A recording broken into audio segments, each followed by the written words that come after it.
پہلی تواریخ اور اس کا 20واں باب جو 8 آیات پر مشتمل ہے۔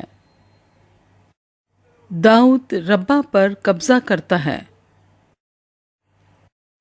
پھر نئے سال کے شروع میں جب بادشاہ جنگ کے لیے نکلتے ہیں، یوآب نے زبردست لشکر لے جا کر بنی عمون کے ملک کو اجاڑ ڈالا اور آ کر ربا کو گھیر لیا، لیکن داؤد یروشلم میں رہ گیا تھا، اور یوآب نے ربا کو سر کر کے اسے ڈھا دیا، اور داؤد نے ان کے بادشاہ کے تاج کو اس کے سر پر سے اتار لیا، اور اس کا وزن 1 قنطار سونا پایا، اور اس میں بیش قیمت جواہر جڑے تھے، سو وہ داؤد کے سر پر رکھا گیا، اور وہ اس شہر میں سے بہت سا لوٹ کا مال نکال لایا، اور اس نے ان لوگوں کو جو اس میں تھے باہر نکال کر اروں اور لوہے کے ہینگوں اور کلہاڑوں سے کاٹا،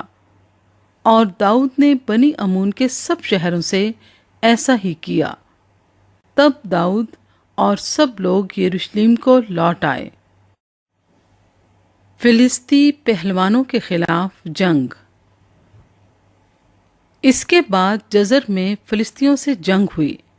تب ہوساتی سبکی نے صفی کو، جو پہلوانوں کے بیٹوں میں سے ایک تھا، قتل کیا، اور فلسطی مغلوب ہوئے۔ اور فلسطینیوں سے پھر جنگ ہوئی۔ تب یور کے بیٹے الحنان نے جاتی جولیت کے بھائی لہمی کو، جس کے بھالے کی چھڑ جولاہے کے شہتیر کے برابر تھی، مار ڈالا۔ پھر جات میں ایک اور جنگ ہوئی، جہاں ایک بڑا قداور آدمی تھا، جس کے 24 انگلیاں یعنی ہاتھوں میں 6 اور پاؤں میں 6 تھیں، اور وہ بھی اسی پہلوان کا بیٹا تھا۔ جب اس نے اسرائیل کی فضیحت کی تو داؤد کے بھائی سمی کے بیٹے یونتن نے اس کو مار ڈالا۔ یہ جات میں اسی پہلوان سے پیدا ہوئے تھے، اور داؤد اور اس کے خادموں کے ہاتھ سے قتل ہوئے۔